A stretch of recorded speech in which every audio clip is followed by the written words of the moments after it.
నమస్కారం, welcome to I dream. ధర్మ మార్గం విత్ విజిత కార్యక్రమానికి స్వాగతం.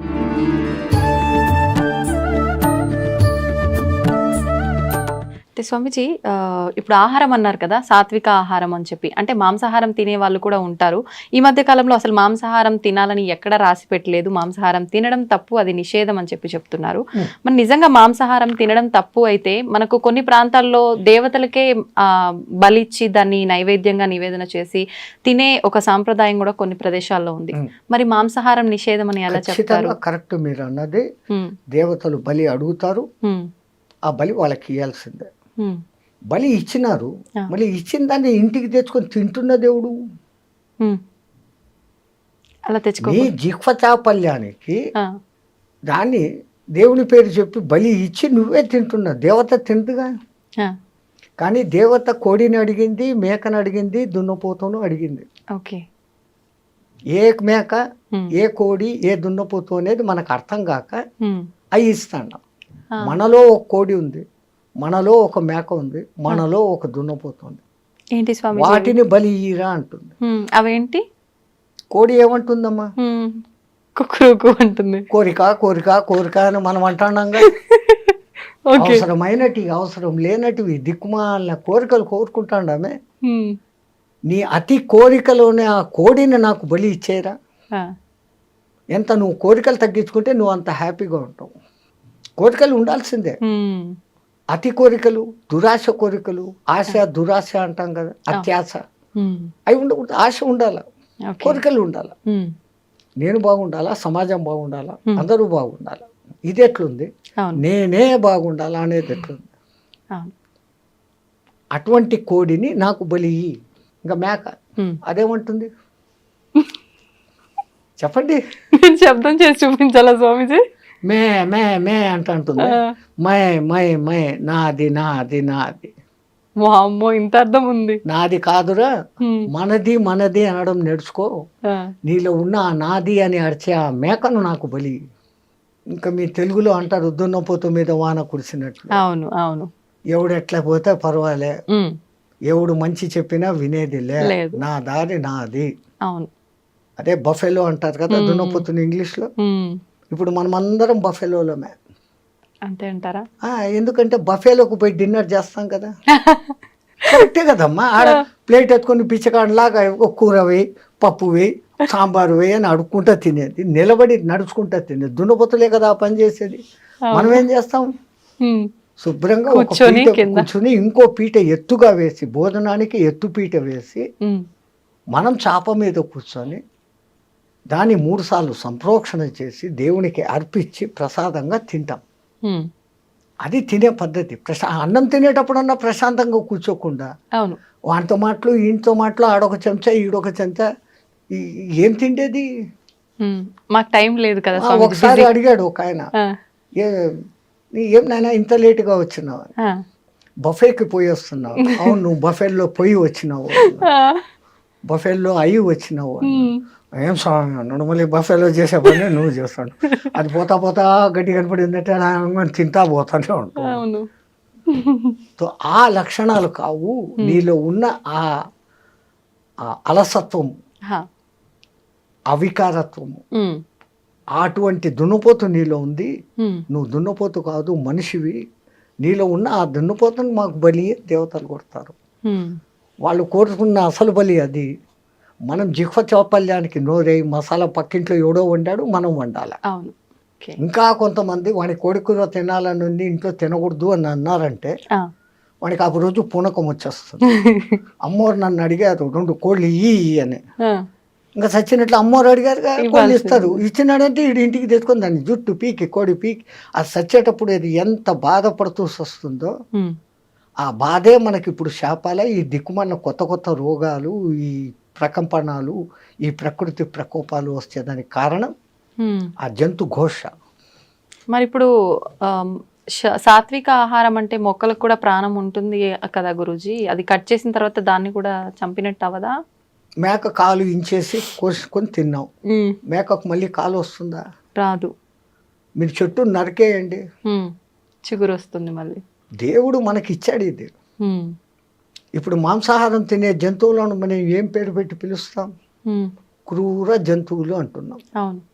కూరలు ఉన్నాయి దానికి, ఆ. దాని పేగుల డిస్టెన్స్ తక్కువ. ఉమ్. అది ఒకసారి తిన్నాక 4-5 రోజుల వరకు దానికి అరగదు. ఆ. బాగా తిని నిద్రపోతున్న సింహం దగ్గరికి మీరు పోయినా అది మళ్ళీ మన మీద పంజా విస్తడతాం. అది ఫుల్లీ సాటిస్ఫైడ్. ఆ. దానికి ఆ తిండి దేవుడు ఇచ్చాడు. ఓకే. దాన్ని క్రూర జంతువు అని పిలుస్తుండవు. మరి నువ్వు తింటున్నప్పుడు నువ్వు ఎవడివి? నువ్వు క్రూరుడివే. అవును. రెండవది, మాంసాహారం వండేటప్పుడు దాంట్లో దిక్కుమాలిన మసాలాలన్నీ వేస్తారు ఆ కంపు రాకుండా. ఈ మసాలాలు మనలో తమో గుణాన్ని రజో గుణాన్ని పెంచుతాయి. బాగా కారం తినండి, కంట్లో నీళ్ళు వచ్చేంత కారం తినండి. ఎవడో ఒకడు ఒక మాట అనగానే హై నన్ను అంటావా అంటారు, వెంటనే వస్తుంది కోపం. వస్తుంది. ఈ కోప ప్రకోపాన్ని కామ ప్రకోపాన్ని పెంచేది కారణం మనం తింటున్న ఆహారం. తో మనకు దేవుడు ఈ కాయగూడ్లు పండ్లు ఎన్ని ఇచ్చాడు. మీరు అన్నట్లు నిజంగా దాంట్లో కూడా ప్రాణం ఉంది, కానీ దాంట్లో మళ్ళీ చిగురించే శక్తి ఉంది. దీంట్లో అట్లా లేదు. అది ఒకసారి చచ్చిపోయింది, ఇంకా మళ్ళీ అది బతకదు అది. అవును. అయితే ఇప్పుడు మనం తీసుకునే ఆహార ప్రభావం వల్లే మనకు వచ్చే ఈ ఆరోగ్యానికి సంబంధించిన ఇబ్బందులు అనుకున్నాం కదా స్వామీజీ. మరి ఇప్పుడు చాలా వరకు మనం చేసుకున్న కర్మలను బట్టి మనకు ప్రతిదీ వస్తుంది అంటాం కదా. అంటే కొంతమంది ఎటువంటి ఆహారం తీసుకున్నా కూడా మంచిగా ఉన్న వాళ్ళు ఉంటారు. అన్ని రకాలుగా మంచి పూర్తి హెల్తీ ఫుడ్ తీసుకున్న వాళ్ళు కూడా అనేక రకాల ఇబ్బందులకు గురవుతుంటారు. వాళ్ళ కర్మలను బట్టి ఉంటుంది. ఓకే. గత జన్మ కర్మానుసారం వాళ్ళకి ఏం జరగాలనో అవి జరుగుతుంటాయి. ఓకే. అయితే స్వామీజీ ఇప్పుడు ఈ రోజు పేపర్లో మీరు చూసి ఉంటారు, యాంటీబయాటిక్స్ ఎక్కువగా ఇస్తున్నారు జంతువులకు, అవి త్వరగా గ్రో కావాలని, అవును అవును, ఎక్కువ బరువు తూగాలని. అవి ఆ బయోటిక్స్ దాని మాంస కణాలలోకి చేరి మనం తింటున్నప్పుడు ఆ యాంటీబయాటిక్స్ మనకి నెగటివ్ రోగాలు తెచ్చేదానికి కారణభూతమైతాండాయని సైంటిస్టులు చెప్తాండారు. Okay okay. అంటే మాంసాహారం తినకుండా ఉండడమే ఉత్తమం. సరే, ఒకటి మీకు మాంసాహారం ఇష్టమే, ఆ జంతువులు తిన్నట్లే మేక పులి తిన్నట్లే, మేకను పులి తిన్నట్లే పచ్చి తినండి ఒకసారి. అమ్మా, అలా ఎలా సాధ్యపడుతుంది? బస్ హోగా, వెగటు పుట్టేస్తుంది ఒక్కసారి పచ్చిది మీరు తినగలిగినారు. ఒకవేళ ఒక 1/2 కిలో తిన్నారు అంటే 3 రోజులు అనారోగ్యంతో బాధపడతారు. It will not digest. దాన్ని చండాలంగా ఉడకబెట్టి దాంట్లో ఏందేందో మసాలాలు వేసి మిగిలితే మళ్ళీ ఫ్రిడ్జ్లో పెట్టి 2వ దినం వేడి చేసి ఇట్లాంటి ఫుడ్లన్నీ తినడం మూలంగానే మన మెటబాలిజం, టైం క్లాక్ అన్నీ దెబ్బతింటాడు. కొన్ని ప్రాంతాల్లో పచ్చి మాంసం తినే మానవులు కూడా ఉన్నట్టుగా మనం చూస్తున్నాం. వాళ్ళు హ్యాబిచ్యువేటెడ్, వాళ్ళకు తరతరాలుగా వాళ్ళ జీన్స్ అది ఉంది. ఓకే. మనము తరతరాలుగా భారత రామాయణ కాలాల నుంచి ఆ ఋషిమునులు అందరూ కూడా సాత్వికాహారం. అంతెందుకమ్మా, ఇప్పటికిప్పుడు భూమి మీద నీళ్లలో కాదు, నీళ్లలో తిమింగలాలు ఉంటాయి, భూమి మీద ఉండే అత్యంత బలమైన ఎత్తైన జంతువు ఏది? ఏనుగు. ఇంకా రెండోది ఖడ్గమృగం. అది పరిగెత్తా వచ్చి ఒక వ్యాన్ గుద్దిందంటే వ్యాన్ 3 పల్టీలు కొట్టి ఎగిరిపోతుంది. ఆ 2 తినేటి ఏంటి? గడ్డి. బలము తినే మాంసాహారంలో లేదు. కాయగూరలలో ఉన్నంత విటమిన్లు, ఖనిజాలు, లవణాలు మాంసాహారంలో లేవు. అన్నిటికన్నా విచిత్రము, ప్రపంచంలో ఏ జంతువు ఉడకేసి తినడంలే, అవి కంటద్దాలు పెట్టుకోవడంలే, చోటు మిషన్లు పెట్టుకోవడంలే. ఈ దిక్కుమాలనోడే పెట్టుకుంటున్నాడు. ఎందుకు అంటే ఉడికేసి తింటున్నాడు, సహజమైన తిండి తినడంలే. అందుకే ఇప్పుడు సహజ ఆహారము, పండ్లే తినండి, జ్యూసులే తాగండి, మళ్ళా పాతకాలం టైటిల్లోకే వస్తున్నాం. దునియా goal high, Phir Phir K ఉదర్ co he ఆ జాయేగా, మళ్ళీ అక్కడికే వస్తున్నాం. అయితే ఇప్పుడు ఆహారము మీరు చెప్పినట్టుగా ఆహారం పాతకాలంది రావటమే కాకుండా ప్రతిదీ కూడా వస్త్రాల దగ్గర నుంచి పాత్రల దగ్గర నుంచి ప్రతిదీ పాతకాలంవి మళ్ళీ ఇప్పుడు వస్తున్నాయి కదా స్వామీజీ. తప్పదు. ఇప్పుడు పంచకట్టు మళ్ళీ పెద్ద ఫ్యాషన్. అవును. ఎవడో సినిమాలో హీరో కట్టుకున్నా అంటే ఇంక అందరూ అయితే అంతే. ఈ గొర్రెదాటుడు వ్యవహారం వదిలిపెట్టి ఇంకోతో కంపారిజన్ వదిలిపెట్టాలి ఫస్ట్. నేను నేనుగా ఉంటాను, నా వరకు నేను ఉంటాను, నేను బాగుంటే లోకము బాగుంటుంది, ఆ ఫీలింగ్తో ఉండగలగాలి. రెండవది న్యాచురల్గా ఏది వస్తుందో దాన్ని యాక్సెప్ట్ చేసుకోవాలి. పరమాత్ముడు ఒరే జాగ్రత్త పడు అని ముందు కొంచెం సైట్ తగ్గిస్తాడు, వెంటనే కంటద్దాల షాపు పోతాం కళ్ళు పెట్టుకుంటాం, పండ్లు ఊడగొడతాడు, పండ్ల డాక్టర్ దగ్గర పోతాం కొత్త పండ్లు కట్టుకుంటాం, వినకుండా చేస్తాడు, చెవిటి మిషన్లు పెట్టుకుంటాం. అన్నిటికన్నా ముందు ఆయన ఇచ్చే లెటరు తెల్ల జుట్టు, వెంటనే డై కొట్టుకుంటాం, అక్కడనే డై మొదలైంది మన డై. సో వీడు ఎక్కడ మన మాట వినడం లేదు, నేను ఎత్తుకొని అక్కడ చెప్పడు, ఇంకా ముందు 3-4 సార్లు చెప్పాడు, అన్ని అవకాశాలు అయిపోయినాయి, వినుకోకపోతే ఇంకా డైరెక్ట్గా ఎత్తుకుపోతాడు. సో ప్రకృతిలో లోబడి నువ్వు జీవించినప్పుడు ఆ ప్రకృతి నిన్ను కాపాడుతుంది. ధర్మో రక్షితి రక్షిత. మనం ప్రకృతికి విరుద్ధంగా పోతున్నాం, చెట్లు కొట్టేస్తున్నాం, అడవులను నరికేస్తున్నాం, అడవుల్లోని జీవాలు ఊరి మీద పడతాయి. ఓ పులి ఊరి మీద పడింది, అది ఎందుకు పడింది? అది ఉన్న ప్రదేశాన్ని నువ్వు కట్టేసి ఇల్లు కట్టుకున్నావు, అది ఎక్కడికి పోవాలి? దానికి స్థలం లేకుండా చేస్తున్నావు.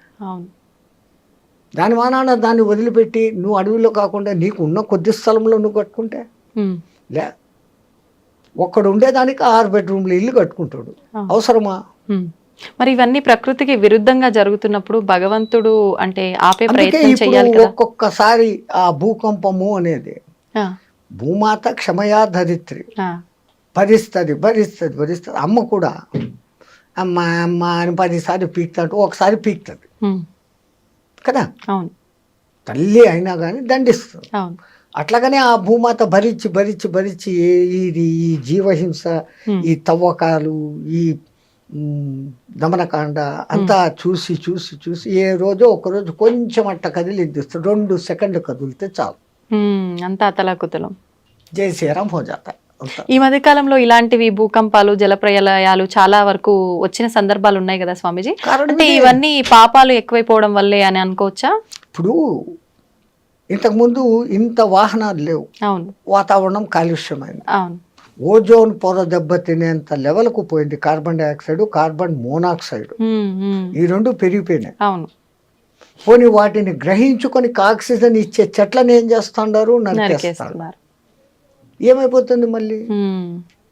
అదేమో ఎల్నినో ప్రభావం అనేది ఏర్పడి సముద్రాల ఉష్ణోగ్రత పెరుగుతుంది. అది పెరిగితే ఏమవుతుంది? సముద్రం ముందుకు రావడం మొదలు పెడుతుంది, మెల్లగా ఈ ఓడరేవులు బోడరేవులు మెల్లమెల్లగా మునగను మొదలు పెడతాయి. అయితే ఇప్పుడు ఇలాంటి ప్రళయాలు వెంటగా రావటం వల్ల చాలా మంది అంటే ఎవరికి తోచినట్టుగా వాళ్ళు ఇంకా యుగాంతము వచ్చేస్తోంది, కలియుగం అంతమైపోతోంది, ఇలాంటివి 2025లో ఎక్కువ రాబోతున్నాయి. కలియుగము మన వాళ్ళ లెక్క ప్రకారం 4,32,000 సంవత్సరాలలో ఇప్పుడు కృష్ణ పరమాత్మ కాలం చేసిన టైం నుంచి ఇప్పటికి లెక్కేసుకుంటే కలియుగ ప్రవేశం కృష్ణ పరమాత్మ పోయిన తర్వాత పరీక్షత్తు రాజ్యం చేసేసిన తర్వాత అక్కడి నుంచి కలియుగం మొదలైంది. అంటే మహా అంటే 5,200-300 సంవత్సరాలు నడిచాయి మన లెక్కల్లో. ఓకే ఓకే, ఆ లెక్కల్లో ఇంకా 4 లక్షల సంవత్సరాలు కలియుగం ఉంది. ఆ యుగాల పేర్లు ఆ మహానుభావులు ఎంత అద్భుతంగా పెట్టారు, ఎంత క్యాలిక్యులేషన్ ఉంది దాంట్లో. అవును, 4,32,000 సంవత్సరాలు టోటల్ చేయండి, 9 వస్తుంది. 4, 3, 2, 9. దాని పేరు కలియుగం. దానికి 2 ఇంతలు ద్వాపర యుగం, అది 8,64,000 సంవత్సరాలు టోటల్ చేయండి, మళ్ళా 18. కలియుగానికి 3 ఇంతలు త్రేతాయుగం, 12,96,000 సంవత్సరాలు టోటల్ చేయండి, 18. ఓకే. కలియుగానికి చాతుర్ 4 ఇంతలు కృతయుగం, 17,28,000 సంవత్సరాలు టోటల్ చేయండి, మళ్ళా 9. ఓకే. ఈ 4 యుగాలు కలిస్తే ఒక్క మహాయుగం. దాని టోటల్ ఎంత వస్తుంది? 43,28,000 సంవత్సరాలు టోటల్ చేయండి, మళ్ళా 9. 9 అనేది సర్వం ఖలిత్వం బ్రహ్మ. 3, 6, 9 సంఖ్యలకు ఎంతో ప్రాధాన్యత ఉంది అని మన శాస్త్రజ్ఞులు చెప్తే మనం నమ్మం. శంఖంలోంచి తీర్థం వస్తే బాగుంటుంది, ఇంగ్లీష్ వాడు చెప్తే నమ్ముతాం. అంతే. ఓ టెస్లా అనే ఒక ఇంజనీరు ఫారెన్లో, ఆయన ఈ 3, 6, 9 ప్రకారమే యూనివర్స్ అంతా కూడా నడుస్తుందని ప్రూఫ్స్తో చూపించాడు. ఆ అంకెల విచిత్రం కూడా అంతే తమాషాగా ఉంటుంది. రెండో ఎక్కాన్ని మీరు క్యాల్కులేట్ చేయండి. 2, 4, 6, 8. అది 3తో కలిసినప్పుడు 6 వచ్చింది. 2 3 6, 2 4 8, 2 5 10, మళ్ళా 1, 6 20, 2 6 12, మళ్ళా 3తో కలిసింది. 3తో వస్తుంది. ఇట్లా ఏది చేసినా కానీ 3, 6తో కలిసినప్పుడు ఏ సంఖ్య అయినా కానీ మళ్ళీ దాంతో మిక్స్ అవుతుంది. అది కానప్పుడు అది వివిధ సంఖ్యలను చూపిస్తుంది. 1 నుంచి 9 వరకు అంకెలేసి 3ను రౌండప్ చేయండి, 6ను రౌండప్ చేయండి, 9ను రౌండప్ చేయండి. మిగతాటి క్యాలిక్యులేషన్ చేస్తే ఈ 3, 6, 9తో కలిసినప్పుడు అది ఆ సంఖ్యను చూపిస్తుంది. మిగతాటప్పుడు అంతా తమ ఇండివిజువల్ నెంబర్స్ చూపిస్తుంది. 3 3 9, 3 4 24, మళ్ళీ 6. అది అంతా 3 6 9 చూపిస్తుంది. ఇంకో సంఖ్యను చూపించట్లే. అట్లాగనే 6వ ఎక్కను తీసుకోండి. 6 2 12, 3, 6 3 18, 9. అవే రిపీట్ అవుతాయి. ఇంకా 9వ ఎక్కం అయితే మీరు ఎంత పెద్ద సంఖ్యని హెచ్చవేసి దాన్ని సింగిల్ డిజిట్కు తెస్తే ఇట్ విల్ బికమ్ 9. సర్వం ఖలిద్వం బ్రహ్మ, అంతా బ్రహ్మలో కలిగిపోతుంది అనే దానికి ఆ సంఖ్య సూచకం. సర్వం ఖలిద్వం బ్రహ్మ. అందుకే నవవిధ భక్తి మార్గాలు అని, నవగ్రహాలు. అసలు మన వాళ్ళు జపమాల 108 పూసలు ఉండాలి, అర్ధమాల 54 పూసలు ఉండాలి, నక్షత్రమాల 27 ఉండాలి. ఏది చెప్పినా కానీ 9. అట్లాగనే పూజలు అష్టోత్తర నామావళి, శతోత్తర నామావళి, అన్ని అష్టాదశ పురాణాలు, మహాభారతం 18 పర్వాలు. వ్యాసుడు వాడికి 18 సంఖ్య ఎంత ఇష్టం అంటే మహాభారతం 18 పర్వాలు, కురుక్షేత్ర సంగ్రామం 18 రోజులు, దాంట్లో అన్నిటికన్నా ఆణిముత్యం భగవద్గీత 18 అధ్యాయాలు. కురుక్షేత్రంలో పాల్గొన్న అక్షోహిణుల సంఖ్య 18, ఈ దిక్కు 11, ఈ దిక్కు 7 అక్షోహిణులు, 18 అక్షోహిణుల సైన్యం. అక్షోహిణి అంటే కూడా మళ్ళీ 9 వస్తుంది. ఇన్ని వేల రథాలు, ఆ రథాలకు ఇన్నింతల ఏనుగులు, ఇన్నింతల గుర్రాలు, ఇన్నింతల కాల్బలం అనే లెక్క ఉంది. ఆ లెక్క తీసుకుంటే మళ్ళీ అదంతా కూడా 9. ఆఖరికి మహాభారతం యుద్ధం అయిపోయినాక మిగిలిన మహాయోధులు కూడా 9 మంది. అంటే ఇదంతా ఒక ప్రణాళిక ప్రకారం జరుగుతుందా Swamiji? Universe moving along the calculation of 369. మీరు ఆయన టెస్లా గారి పుస్తకాలు రెఫరెన్సులు చూసి మీరు వచ్చింది కదా ఇప్పుడు ఈ గూగుల్ దాంట్లో చూసినారంటే ఆయన దాని గురించి ఇచ్చిన వివరణ బ్రహ్మాండమైన వివరణ. ఈవెన్ పిరమిడ్ నిర్మాణంలో కూడా 3 6 9ల కనెక్షన్ ఉంది. అంతెందుకు మన శ్రీచక్రం, అమ్మవారి శక్తులు 5, అయ్యవారి శక్తులు 4, 5 4 9. అసలు గురుపూసలు 108 పెట్టి ఒకటి గురుపూస అని పెడతారు. జపం చేస్తామంట. చేస్తే ఏమొస్తుంది అని అంటారు. ఇప్పుడు మన బతుకులంతా ఎక్కడుండాయి? 27 నక్షత్రాల్లో ఉన్నాయి. ఒక్కొక్క నక్షత్రానికి 4 పాదాలు, 27 × 4 108. మనం 12 రాశుల్లో 9 గ్రహాల మధ్య బతుకుతాను. ఒక గురువు దగ్గర సరైన మంత్రదీక్ష తీసుకొని జపం చేస్తే నీ రాశి దోషాలు, నక్షత్ర దోషాలు, గ్రహ దోషాలు పోతాయి అనే దానికి ఆ సంఖ్యను పెట్టి ఆ అర్థంతో పెట్టినారు. అయితే ఇప్పుడు ఎవరికి తోచినట్టు వాళ్ళు ఇప్పుడు ఇలా వీడియోల రూపంలో ఎవరైనా చెప్పింది పట్టించుకొని ఆ మంత్రం కానీ శ్లోకం కానీ ఎవరికి వారంటే పలానా ప్రాబ్లంకి ఈ మంత్రం పారాయణ చేయండి, జపం చేయండి అని చెప్తూ ఉన్నారు. అలా ఎవరికి వాళ్ళు చేసుకుంటున్నారు గురు ఉపదేశం లేకుండా. అది నిజంగా ఫలిస్తుందంటారా స్వామీజీ? దాని ఫలితం చాలా లేట్ అవుతుంది. గురు ద్వారా తీసుకోబడినప్పుడు నేను ఇప్పుడు గురు ఛత్ర ఛాయలో ఉన్నాను, నాకు ఒక గురువు ఇచ్చినాడు అన్న ఒక సగం బలంలో ఎంట్రీ అవుతుంది. అవును, పుస్తకాలు చూసేసి ఎవడో టీవీలో చెప్పేశాడు అది వినేసి చేసుకుంటే అది కాదు. గురుమంత్రం ఇవ్వడము ఎంత విధానం పెట్టారు మన పెద్దలు. ముందు వాడు మంత్రం తీసుకునేకి అర్హుడా కాదా అనే దానికి ఆ కాలంలో కొంతకాలం నా దగ్గర సేవ చేయి, ఆ తర్వాత నీకు దీక్ష ఇస్తాననే వాళ్ళు గురువులు. ఊరికి ఇచ్చే వచ్చి ఏదో 10,000 డబ్బులు తీసుకో దక్షిణ, ఇన్ని పండ్లు బట్టలు తీసుకో, ఇచ్చే మంత్రం అంటే ఇచ్చేస్తుంటారు. అందున నీకే దేవుడు ఇష్టమో అడిగి ఆ మంత్రం ఇస్తుంటారు. అట్లా జరగదు ఆ కాలంలో. అసలు ప్రశ్నోపనిషత్తులో ఎంత అద్భుతంగా చెప్పాడమ్మా. గర్గముని కొడుకు, గౌతముని కొడుకు, ఒక రాజు కొడుకు, ఇట్లా 6 మంది మహర్షులు అడవిలో పిపిలాద మహర్షిని వెతుక్కుంటూ వస్తారు. ఆయన కనపడినాక దండ ప్రమాణాలు చేసి చేతికి దర్భలు ఇస్తారు. ఆ కాలంలో అది సవిత్ప్రాణి అయిపోవాలా. వాళ్ళకేం కావాలా? ఆవులు, గడ్డి, ఈ 2 కావాలి. ఎవరు నాయన మీరు అంటే, నేను ఫలానా ఆయన కొడుకు, నేను ఫలానా. అమ్మ అంత గొప్ప వాళ్ళ కూర్చోండి అని వాళ్ళకి ఆర్ఘ్యపాదాలు ఇచ్చి, ఏంటి నన్ను ఎత్తుకుంటే ఎక్కడికి ఎందుకు వచ్చారు? వాళ్ళు అంటారు, మాకు కొంచెం అనుమానాలు ఉన్నాయి, మా తండ్రులను అడిగాం, వాళ్ళు మాకు తెలీదు, ఆ పిప్పిలాదుడు తప్ప ఇంకెవడు చెప్పేవాళ్ళు లేడు, మీరు ఆయన్ని పోయి పట్టుకోండి అన్నాడు, మేము వెతుక్కొని వచ్చాం, మాకు ఆ సమాధానాలు కావాలా. రావడం, సమాధానాలు అడగడం, నేను చెప్పడము, అంతేనా? గురు శిష్య సంబంధం లేకపోతే కాదు. కొన్నాళ్ళు నా దగ్గర సేవ చేయండి, ఆ తర్వాత మీ అనుమానాలు ఏదో అడగండి. ఒక బాంబు వేశాడు అక్కడ, నాకు తెలిస్తే చెప్తాను అన్నాడు. 1 సంవత్సరం నా దగ్గర సేవ చేయండి, సేవ చేసినాక మీ ప్రశ్నలు అడగండి, నాకు సమాధానం తెలిస్తే చెప్తాను. మనం ఈ కాలం వాళ్ళం ఏమనుకుంటాం, సంవత్సరం సేవ చేస్తాం, అడుగుతాం, నాకు తెలుదురా అన్నాడంటే మన గతి ఏం? సంవత్సరం పాయా. మన మెంటాలిటీ ఇది. వాళ్ళు ఆజ్ఞాపించండి గురుదేవ, ఏం చేయమంటారు? నువ్వు ఆవులు మేపకరా, నువ్వు సమిధలు తీసుకురా, నువ్వు గోశాల శుద్ధం చేసి సంథింగ్ డ్యూటీలు చెప్పేస్తున్నారు. వీళ్ళు డ్యూటీల్లో సర్వనిమగ్నం అయిపోయినారు. సంవత్సరమైన సంగతి కూడా తెలియదు. ఒక దినం సాయంత్రం 4 గంటలకు వాళ్ళంతా ఆవులు మేపుకొని అంతా వచ్చి కూర్చున్నప్పుడు, నాయన స్నానం చేశారండి, మీరేదో ప్రశ్నలు అడుగుతామన్నారు కదా. ఆ సంవత్సరం అయిపోయిందా గురువాడు? అయిపోయింది అన్న. ఇలా స్నానం చేశారు, వచ్చినారు, మీ ప్రశ్నలు ఏదో అడగండి, నాకు తెలిస్తే చెప్తాను. మళ్ళీ మొదటిది, వీడు అసలు నా దగ్గర పనిచేసే అర్హుడా కాదా, ఈ సంవత్సరంలో వాని మెంటాలిటీ ఏంటి, వాని మనోక్షేత్రం శుద్ధమైందా లేదా.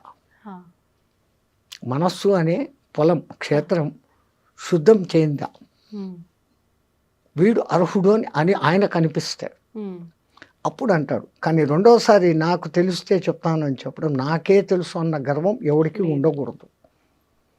అప్పుడు అంటాడు, ఒకడు అడుగుతాడు, ఈ జీవుడు రాకేంటి, పోకేంటి, చంద్ర మార్గం ఏంటి, సూర్య మార్గం ఏంటి, ధూమ మార్గం ఏంటి, అసలు పురుషులలో షోడశ పురుషుడు అంటాడే ఎవడు అతను, ఇట్లాంటి మహత్తరమైన ప్రశ్నలు మళ్ళీ వేస్తాడు. ఇంకా అదంతా పెద్ద విషయం. ఈ సంగతి ఎందుకు చెప్తున్నానంటే, ఒక గురువు ముందు శిష్యుణ్ణి శోధన చేస్తాడు. ఇప్పుడు ఫీజులు తీసుకొని స్కూళ్ళల్లో కూర్చొని జీతాలు తీసుకొని 30 మందిని వేసేసి మేకమందలాగా చెప్పి ఇడిచిపెట్టడం కాదు. అప్పుడు ప్రతి ఒక్కడు వింటున్నాడా లేదా, వానికి అర్థమైందా లేదా, వాడు ఏ స్థాయిలో ఉన్నాడో వానికి ఆ స్థాయిలో నేర్పించు, తనంత వాడిని తనకన్నా మించిన వాడిని చేసేవాళ్ళు ఆ కాలంలో గురువులు. ఇంకా వాడు మంత్రదీక్షకు అర్హుడు అనుకున్నప్పుడు ఏకాంతానికి తీసుకుని వెళ్ళి ఒక బట్ట వాని చెవు మీద వేసి, ఆ చెవులో గురుమంత్రం 3 సార్లు మీ చేత చెప్పిస్తాడు. ఎందుకంటే అక్షర దోషం లేకుండా పలుకుతున్నాడా, లేకుంటే ఏదైనా అక్షర దోషంతో పలుకుతున్నాడా. అక్షర దోషం ఉంటే ఏమవుతుంది స్వామిజీ? ఏమన్నా దోషమా మళ్ళీ? అది చాలా దోషం. మరి ఇప్పుడు మాలాంటి వాళ్ళమంతా తెలిసి తెలియక ఎవరైనా మంత్రం చెప్పగానే మాకు ఎలా తోస్తే అలా చదివేస్తున్నాము. అది మన పూర్వీకులు చాలా జాగ్రత్త పరులమ్మా. రాబోయే కాలాలలో ఈ పుస్తకాలు ప్రింటింగు వస్తుంది, అవి చూసేసి ఎవడికి వాడు మంత్రాలు చదివేస్తాడు. ముద్రా రాక్షసం జరుగుగా కానీ ఒక శాపం పెట్టేస్తున్నాడు, ప్రింటింగ్ మిస్టేక్. సో నువ్వు ఒకటి చదవాల్సింది ఇంకోటి చదువుతావు.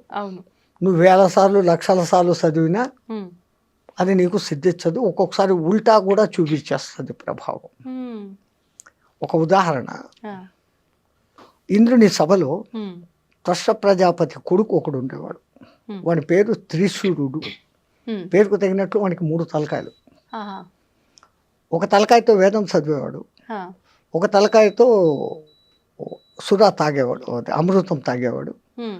రాక్షసుల సహవాసంతో ఒక తలకాయతో సారాయి తాగేవాడు. ఆ! ఇంద్రుడు ఎన్నోసార్లు నువ్వు త్వష్ట ప్రజాపతి కొడుకురా, ఇదేం దుర్మార్గం బుద్ధి, తాగకూడదు తాగకూడదు. హ్మ్. ఆడు ఇనుకోలే. ఇంద్రుడు 3 తలకాయలు నరికేశాడు. త్వష్ట ప్రజాపతి కోపం వచ్చింది. ఆయనకు ఉన్న శక్తి ఇంద్రుడిని చంపేంత శక్తి కాదు. ఇంద్రుడు అంటే మీకు ఈ సినిమాల్లో చూపించే ఇంద్రుడు కాదు. హ్మ్. ఎవడో తపస్సు చేసుకుంటా పాడు చేసేదానికి అవును. రంభ ఊరోసుని పంపాడు, ఆ! ఏమో చేశాడు అని మనకి ఈ కథలే తెలుసు. అవును. ఇంద్రుడు అంటే ఎటువంటి వాడంటే ఒకడు తపస్సు చేస్తుంటే హ్మ్. వాడిలో ఇంకా కామము క్రోధము ఉందా లేదా హ్మ్. అని టెస్టింగ్ చేస్తాడు. హుహుహు. ఆ టెస్టింగ్లో వాడు ఓడిపోయినాడు అంటే వాడు పూజ అర్చన చేస్తున్న ఏ దేవునికైతే తపస్సు చేస్తున్నాడో వాడి దగ్గరికి పోయి హ్మ్. వాడిలో ఇంకా కామ క్రోధాలు పోలే, ఇప్పుడే వరం ఇయ్యద్దు, హీఈస్ నాట్ ఫిట్ అని చెప్పే డ్యూటీ ఆయనది. ఇప్పుడు మాలాంటి వాళ్ళ ప్రతి ఒక్కరు చేసే పూజల్లో కూడా ఇలానే జరుగుతుందంటారా? ఇంకా వినండి ఇది. ఆ! ఆ! ఆయన తనకున్న శక్తులన్నిటినీ ధారపోసి ఒక యజ్ఞం చేసి ఒక మహారాక్షసుడిని పుట్టించాడు, వృతాసురుడు అనేవాడిని. వృత్తాసురుడు. వృతాసురుడు. నీకు మంత్రం చెప్తా, దాన్ని 7 రోజులు నిత్యపారాయణ చేయి, హ్మ్.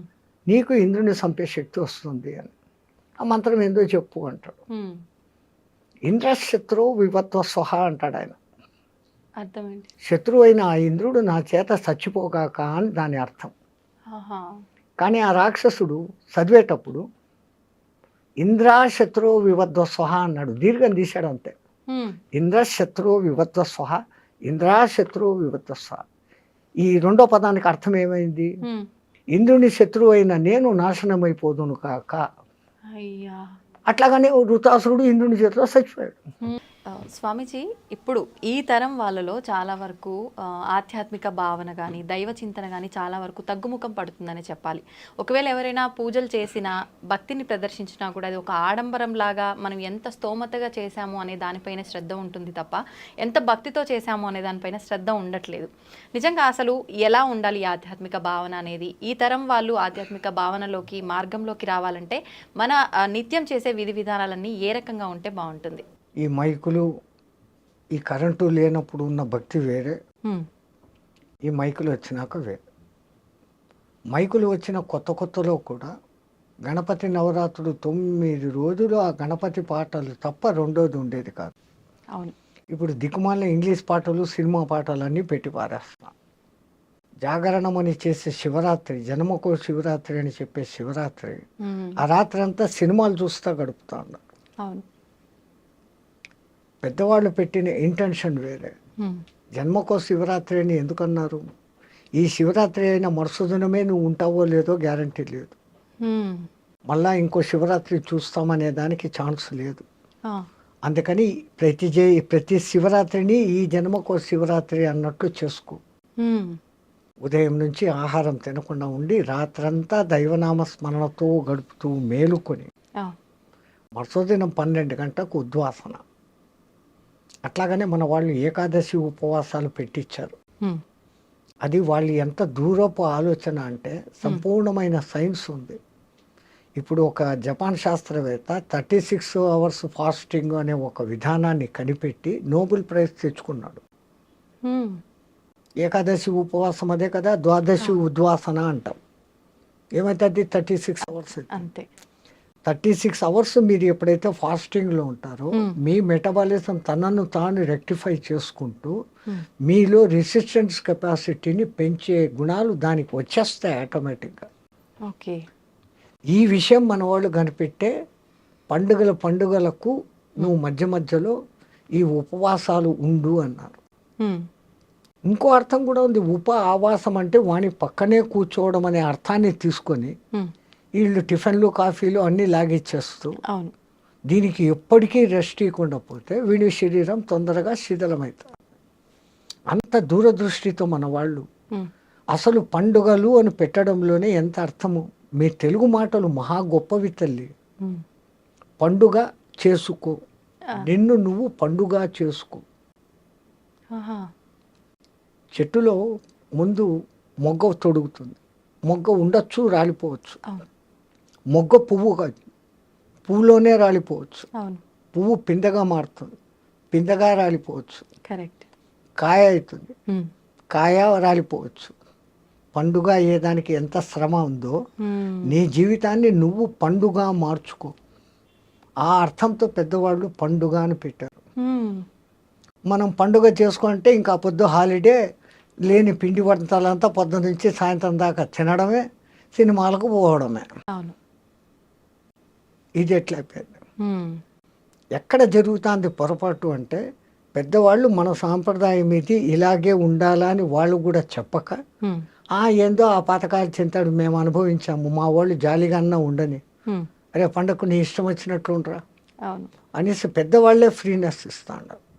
తప్పు ఎక్కడ జరుగుతుందంటే, ముందు తల్లి తండ్రి వీళ్ళు మామూలు విద్యావంతులే కాకుండా ఆధ్యాత్మిక పరంగా ఒక తల్లి ఉన్నప్పుడు, ఒక జిజియాబాయి శివాజీని తయారు చేసింది, ఒక యశోద కానీ ఇంకోళ్ళు కానీ కృష్ణుడిని తయారు చేసింది. తల్లి ఇంట్లో మొదట, అందుకే హోమ్ డిపార్ట్మెంట్ అంటాం, ప్రధానికన్నా హోమ్ డిపార్ట్మెంటే పవర్ఫుల్. హోమ్ డిపార్ట్మెంట్ బాగుంటే అన్నీ బాగుంటాయి. అట్లాంటిది ఈ కాలపు తల్లుల బాధ్యత, పిల్లవాళ్ళలో భక్తి బీజాలు కూడా నాటాలి. ఇప్పటి నుంచే భక్తి ఎందుకు, రిటైర్డ్ అయినాక చూసుకుంటాం. రిటైర్డ్ అయ్యేంత వరకు నువ్వు ఉంటావా? సరే ఉన్నా, అప్పుడు ఆ మంత్రాలు, స్తోత్రాలు, ఉపవాసాలు శక్తి నీ మెటబాలిజంలో ఉంటుందా? ఇప్పటి నుంచి అలవాటు చేసుకుంటే నీ బాడీ ఆ రోజుకు కూడా అక్కడే సహకరిస్తుంది. అందుకే విద్యాభ్యాసం చేసేవాడికి మన వాళ్ళు 4 వ్యవస్థలు పెట్టారు.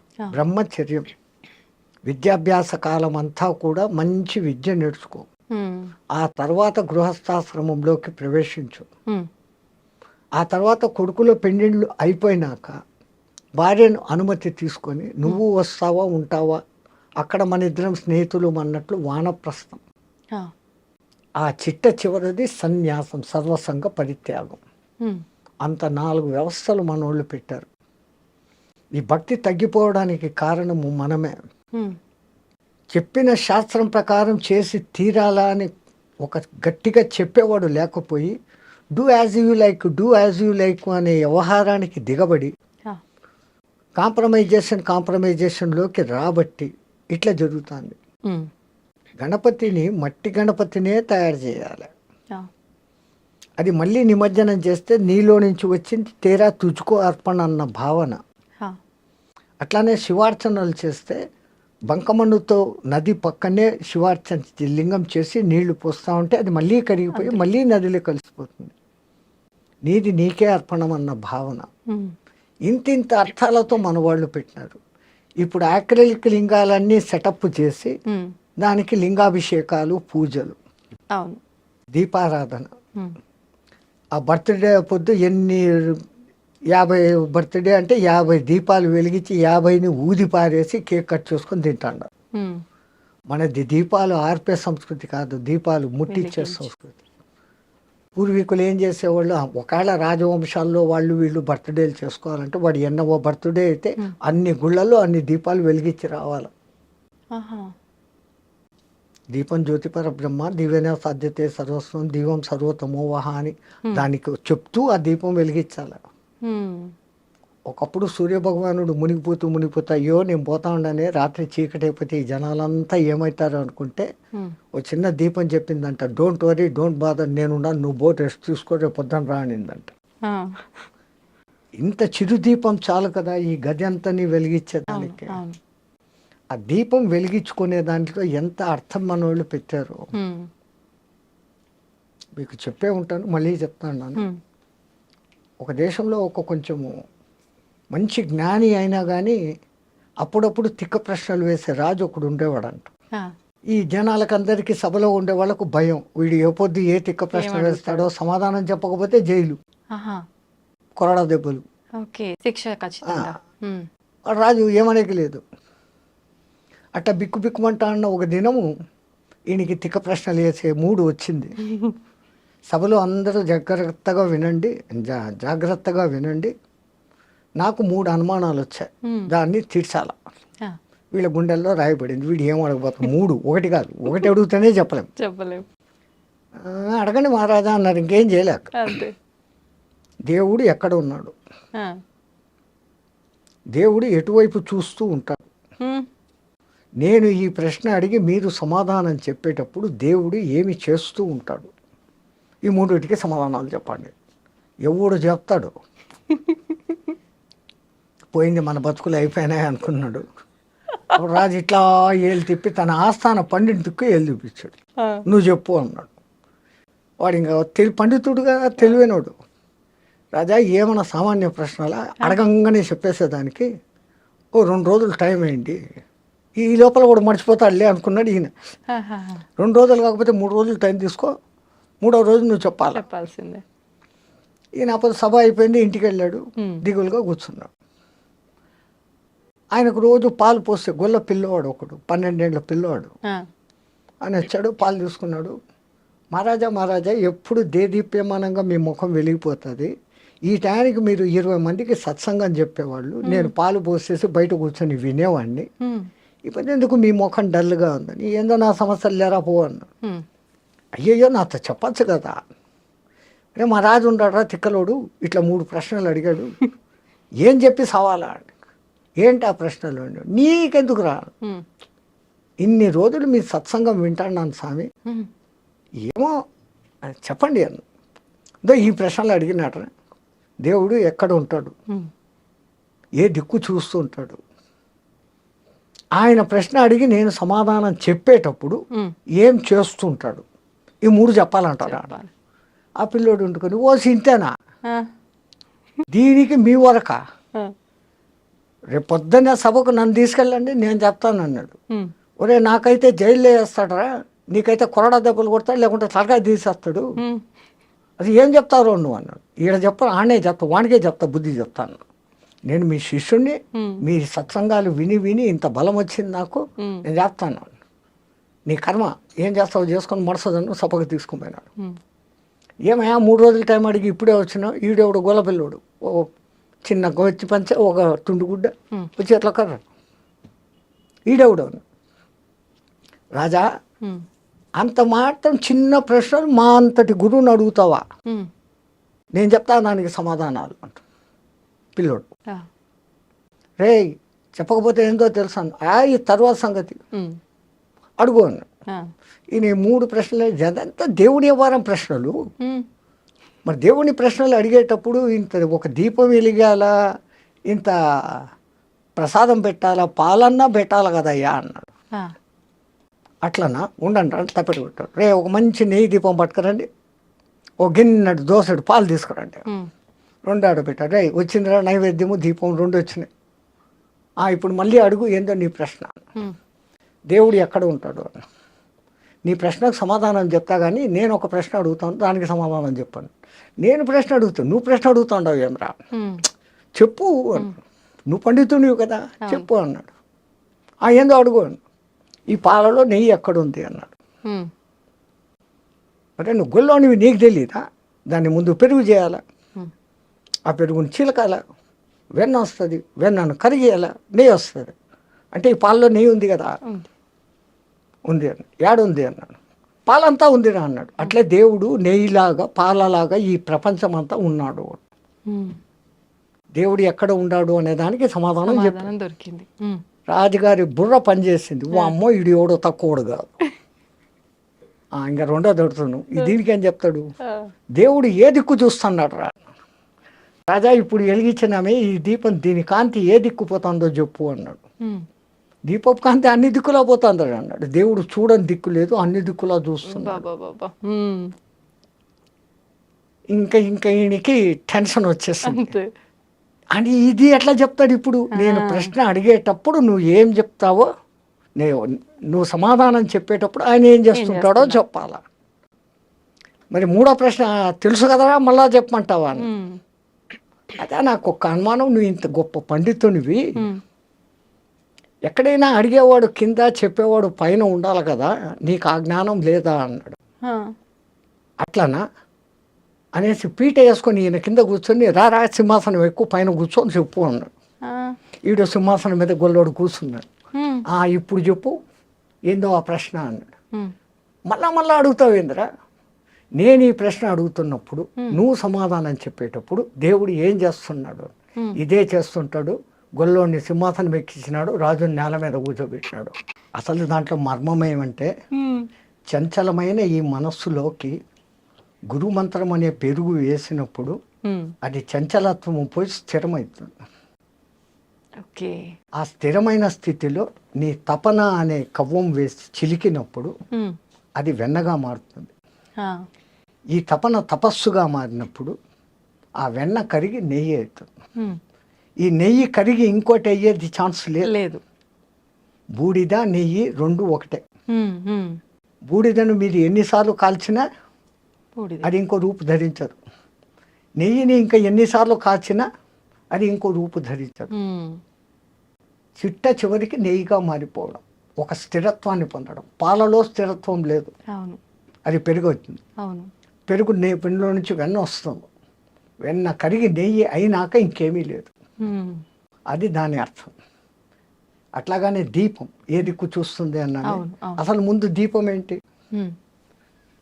చంచలమైన మనస్సుని స్థిరంగా పెట్టి దాంట్లో భక్తి అనే నూనె పోసి గురువు ఇచ్చిన మంత్రం అనే ఒత్తి వేసి నువ్వు తప్పించినప్పుడు ఆరణిలో మంటలాగా పుట్టి ఆ జ్యోతి వెలుగుతుంది.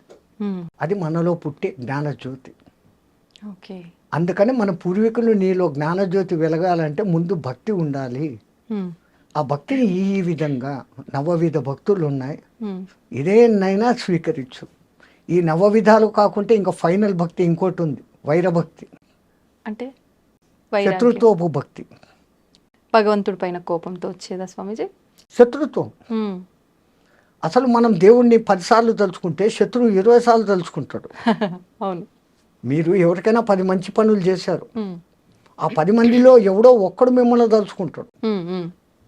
అదే మీ మీద కోపం ఉండేవాడు మీ ఎదురు కనపడినప్పుడు అంతా లేదు, మీ ఫ్రెండ్ ఎవడైనా కనపడితే కూడా వాడు అట్ట చేశాడు, వాడిని పోతున్నాడు రోడ్డు మీద, వాడు అట్ట చేశాడు, వాడి పేరు 100 సార్లు చదువుతాడు. హిరణ్యకశిపుడు అంతే. ఎక్కడున్నాడ్రా హరి, ఎక్కడున్నాడ్రా హరి, ఈ ప్రహ్లాదుడు చెప్పిన దానికన్నా 100 సార్లు ఎక్కువ వాడు చెప్పాడు. వాడికి మోక్షం వచ్చింది. అనన్య భావంతో భగవత్ చింతనం, ప్రతిఫలాక్ష లేపకుండా దేవుని చింతనం అంతవరకే చేయాలి. కానీ లాభాల కోసము ఫలితాల కోసము మనం దేవుణ్ణి చింతన చేస్తాను. గుడికి పోయినా మనం చేసే పని ఇదే. భక్తిభావం జనాల్లో ఉండాలా అని గుడి అనే వ్యవస్థ, గుడి కాదు దాని పేరు ఆలయం, అందులో లయం అన్న పేరు పెట్టారు. ఆలయం. ఆ ఆలయ నిర్మాణం ఎట్లుండేది? పెద్ద గాలిగోపురం ఉండేది, లోపలికి వచ్చినాక బలిపీఠం ఉండేది, ధ్వజస్తంభం ఉండేది, ఆ తర్వాత సంగీత మండపం ఉండేది, దాని తర్వాత నృత్య మండపం ఉండేది, ఆ తర్వాత దర్శన మండపం ఉండేది, ఆ తర్వాత గర్భగృహం అనేది ఉండేది. ఆ గర్భగృహంలో చీకటి ఉండేది, ఒక చిన్న దీపం, దేవుడు కనపడకుండా ఉంటాడు. మనం పోతే పూజారి కర్పూర్ సే ఉస్కో కర్పూరంతో హారతి ఇచ్చినప్పుడు ఆ పైనుంచి ఆ పబ, ఆ దివ్యమంగళ రూపము, ధరించిన ఆయుధాలు, కాళ్ళు అన్నీ చూపించుకొని ఆ చూసిన దాన్ని అంతా కళ్ళ నిండుగా చూసి అక్కడ మళ్ళీ పైన ధ్యాన మండపం అని ఉంటుంది. అక్కడ కాసేపు కూర్చొని ధ్యానించుకో, నువ్వు చూసిన దాన్ని ధ్యానించుకొని మన పెద్దోళ్ళు ఇంత గొప్ప వ్యవస్థ పెట్టినారు. అంటే భగవంతుని దర్శనం తర్వాత కాసేపు గుళ్ళో కూర్చోవాలి అనడానికి అర్థం ఇదేనా స్వామీజీ? నువ్వు కన్నారా ఏమి చూసినావో, ఏ ఆయుధాలకు ఏ అర్థము, ఎందుకు ఆమె ఆయుధాలు ధరించింది, ఆమె అతడు ఆయన. విష్ణువు అయితే శంకు చక్రాలు ఉంటాయి, ప్రధానంగా ముందు ఆ 2 కనపడతాయి. శం ఖం, శుభకరమైన ఆకాశం. ఖం అంటే ఆకాశం, శం అంటే శుభకరం, ఖం అంటే ఆకాశం, మంచి ఆకాశం. ఆ భావనతో నీకు చూసినప్పుడు ఆ దేవుని యొక్క సుదర్శనం, మంచి దర్శనం అవుతుంది. సుదర్శనం చక్రం కాదు, సుదర్శనం. అందుకే గజేంద్ర మోక్షంలో కలడు వాడు కలడు లేడు అని ముందు మొత్తుకొని ఆ తర్వాత ప్రాణములు ఠావులు తప్పే నువ్వును తప్ప ఇహపరంబులను ఎరంగని కావవే వరద అని అడిగినప్పుడు ఆ కరి మొద ఆలకించి ముందు ఆయన పంపింది ఏంది? సుదర్శనం. దానికి ముందు వీనికి దుష్ట దర్శనం. నేను ఆ భార్యలు చూస్తుండారు, నేను రాజును, డామ్ డూమ్ అని ఎగిరినాడు. సుదర్శనమైనప్పుడు అవును. జరిగింది. దాని పేరు సుదర్శనం. ఉమ్, అట్లాంటి భావనతో నువ్వు చూసి ఆ భావనలన్నీ అనుకొని అక్కడ కూర్చోరాలి. ఇంత గొప్ప వ్యవస్థ పెట్టారు. అవును. మనమంతా ఆలయాలకు పోతుండం. ఉమ్, అన్నిటికన్నా మన పెద్దోళ్ళు చెప్పింది ఆలయం బయటనే చెప్పులు వదిలిపో. అవును. ఆ చెప్పులు వదలడంలో వాళ్ళ అర్థం ఏంటి? ఉమ్, ఆ చెప్పులను వదిలేసినట్లు నేను కలెక్టరు, నేను ఆడ, నేను మగ, నేను బ్రాహ్మణ్, నేను క్షత్రియ, నేను వైశ్య, ఉమ్, ఇవన్నీ ఏది కాదురా. ఆ, నేను జీవాత్మ, నువ్వు పరమాత్మ, నీలో లయం అయ్యేదానికి, ఉమ్, నాలో ఉన్న దుర్గుణాలను బలి ఇచ్చేదానికి, నాలో ఉన్న సద్గుణాలను ధ్వజస్తంభంలాగా నిలిపేదానికి ఉమ్, ఇక్కడికి వచ్చాను అన్న భావనతో నువ్వు పోవాలా అని మన పెద్దోళ్ళు చెప్పులు బయట వదలమన్నారు. ఓకే. ఇన్ని అర్థాలతో పెడితే ఉమ్, మనం ఏం చేస్తున్నాం? చెప్పులేమో బయట వదులుతున్నాం. చెప్పారు కదా అవును. పెద్దోళ్ళు, చెప్పులు బయట వదులుతాం. అవును. చెప్పులు వదిలిపెట్టి గర్భగుడిలోకి పోయి దర్శనం చేసుకొని ధ్యానం చేసేదానికి ఒక్క నిమిషం అటు కూర్చొని లేచి ఉమ్, మళ్ళీ బయటకు వస్తాం. అవును. ఇంత చేసే ఈ టైంలో మనకు తెలియకుండానే ఒక కొత్త మంత్రం చెప్పిస్తాం. అది ఎవడూ చెప్పడు. ఆ మంత్రం మనకే వచ్చేస్తుంది. ఏంటి స్వామిజీ? బయట వదిలిన చెప్పులు ఉంటాయో పోయి ఉంటాయో. కొత్త చెప్పులు మొన్ననే కొనుక్కున్నా. అదే కదా ఈ తిప్పలే. అవును. మళ్ళా వాడు అక్కడ ₹2 అడుగుతాడే అని ఆడిచ్చం. అవును. ఎన్నో గుర్తుగా బండ కింద చెట్టు కింద దాపెడతాం. ఆ దిక్మాలను ₹2 వానికి కూడా ఇచ్చేది బుద్ధిలే. అవును. ఇంత ఈ బుద్ధులు పెట్టుకొని వాడి దగ్గరికి పోయి మళ్ళీ ఆడ వాడిని రికమెండేషన్లు అడగడాలు. ఆ, మా మొగుడికి ప్రమోషన్ 3 ర్యాంకుల ప్రమోషన్ వస్తే 3 టెంకాయలు కొడతా. ఉమ్, కొంపదీసి 2 ర్యాంకులు వచ్చినాయి అనుకో, 2 టెంకాయలు. 1 ర్యాంకు వచ్చింది అనుకో, 1 టెంకాయ. ర్యాంకు రాలేదు అనుకో, అసలు టెంకాయ కొట్టాం. ఈ డిమాండ్ చేయడం అనేది కరెక్టే అంటారా స్వామీజీ? ఉమ్, మనమంతా ఒక ₹10 టెంకాయ కొట్టేసి 50 లక్షలు మారుతి కారు ఇంటి దగ్గర ఉండాలని కోరుకునే రకాలు. అవును. వానికి ఎప్పుడు ఇవ్వాలా, ఎక్కడ ఇవ్వాలా, ఎంత ఇవ్వాలా, ఎప్పుడు ఇవ్వాలా, నీ కర్మను బట్టి ఏది ఎప్పుడు రావాలా ఖచ్చితంగా తెలుసు. ఉమ్, వాడు ఇచ్చేది ఇస్తాడు. అడిగితే దొరికేది ఇంతేనమ్మా, అడగకుంటే ఇంత దొరుకుతుంది. ఓకే.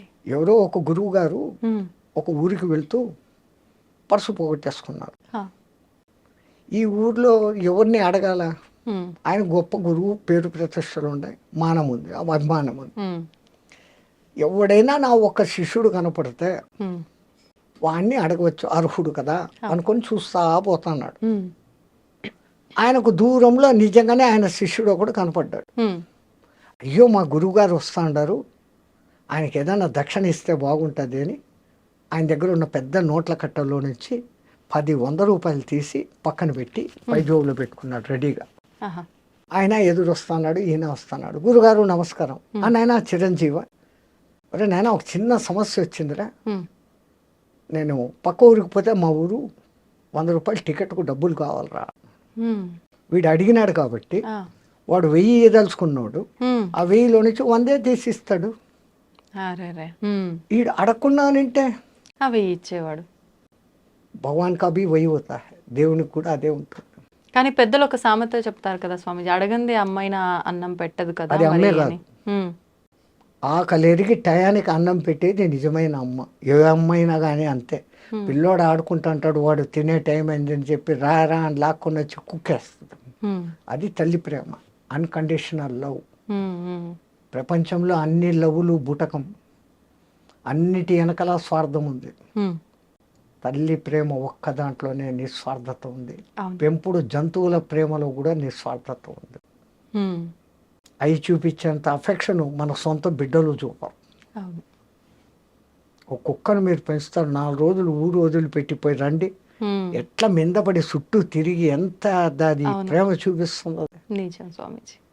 మన పిల్లలు ఏం చేస్తారు? ఏం తెచ్చినావు నాన్న? బొమ్మలు తెచ్చినావా, చాక్లెట్లు తెచ్చినావా, బిస్కెట్లు తెచ్చినావు, బట్టలు తెచ్చినావా? Um, exchange, love exchange, money.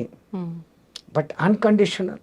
వాడు కొడుకు మంచోడా చెడ్డోడా, డబ్బులు ఇచ్చాడా ఇయ్యలేదా, ఉమ్, తల్లి ఆకలి చూస్తుంది. ఉమ్, వాడు ఏ సమయంలో ఎవడు 10 మంది కొడుకులు ఎవడు ఏ కూర రుచిగా తింటాడు, అవును. ఏది ఎక్కువ తింటాడు, ఏ తక్కువ తింటాడు, ఎవడికి ఏ టైంలో పెట్టాలా, ఉమ్, ఉమ్, అన్నీ ఆ మహాతల్లి భరించి చూసుకొని చేస్తాను. ఉమ్, ఈ ప్రపంచంలో ఇంకా ఉంది అంటే ఒక్కటే ఒకటి తల్లి ప్రేమ, అన్కండిషనల్ లవ్. అందుకే మన పూర్వీకులు మాతృ దేవో భవ అని మొదలుపెట్టినారు. అవును.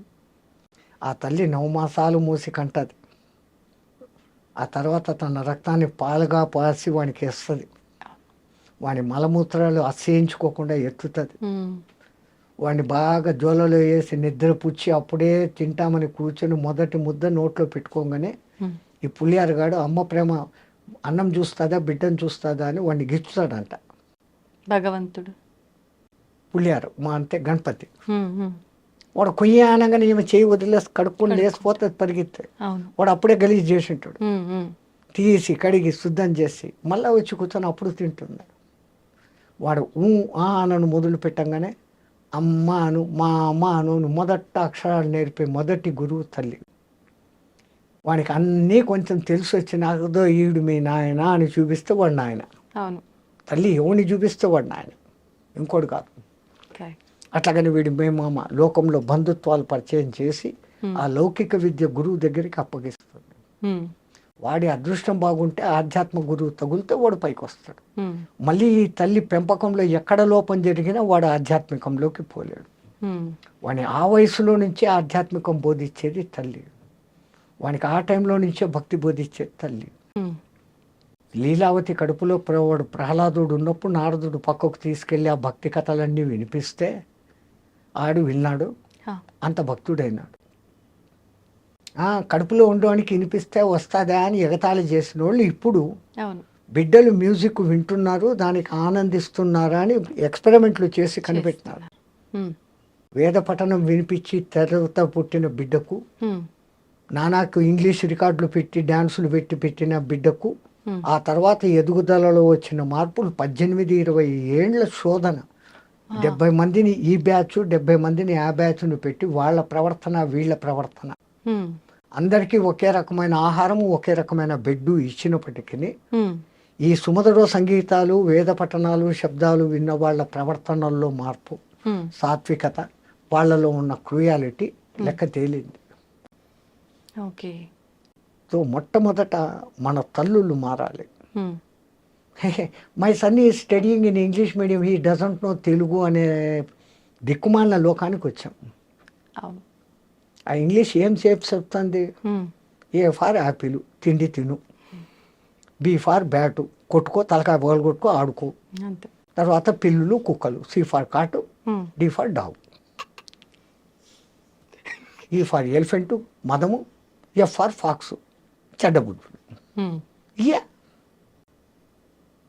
మరి మీ తెలుగు భాషలో ఏం నేర్పిస్తారు? అమ్మ. వాడు అప్పుడప్పుడే స్కూల్కి పోయేవాడు, అమ్మ నుంచి దూరంగా. అమ్మ పేరు వినగానే వాడి మనసు ఎంత ఆనందిస్తుంది.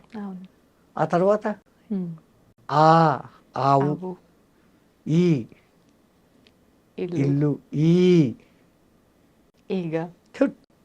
ఈశ్వరుడు.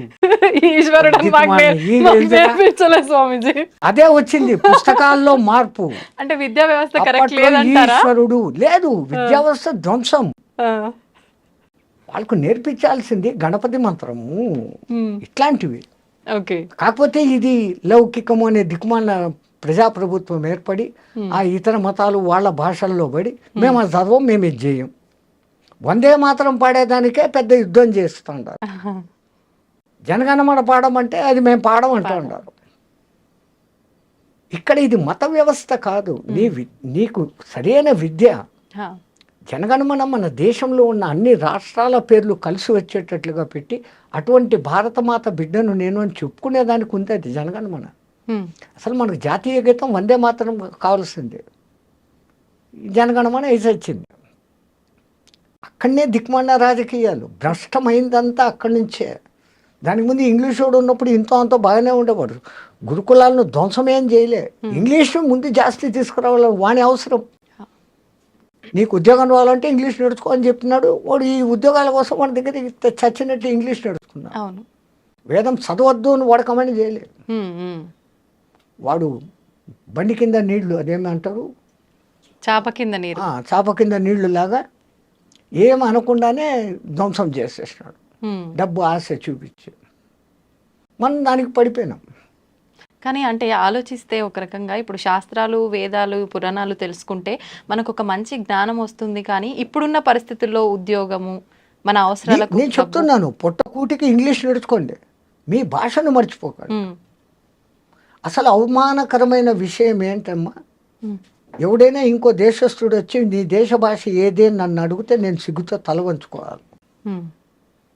నా తెలుగు, నా తమిళ్, నా కన్నడం, నా మరాఠీ, నా కేరళ, నా మలయాళం, నా బెంగాలీ, నా అస్సామీ, ఎవడు ఇదే అంటున్నాడే తప్ప నా దేశ భాష అని చెప్పుకునేకి లేదు. అంతటి మహత్తరమైన సంస్కృతము మనం మర్చిపోయినాం. కంపల్సరీ మస్ట్ అండ్ షుడ్ సంస్కృతం నేర్చుకోవాలి. కష్టము అనుకున్నాను, ఆ సంస్కృతానికి బిడ్డ హిందీ. దేశాన్ని ఒక్క బంధంలో నిలబెట్టగలిగింది అదొక్కటే. దేశ భాష లేదు మనకు, పేరుకుంది హిందీ అని, కానీ ముందు ఇంగ్లీష్లో రాస్తాడు, మళ్ళీ వాడిని లోకల్ భాషలో రాస్తాడు, ఆ హిందీని అన్నం మూల ఇంత సన్న అక్షరాలతో రాస్తాడు, చీమల్లా కనపడకుండా వ్యవస్థ.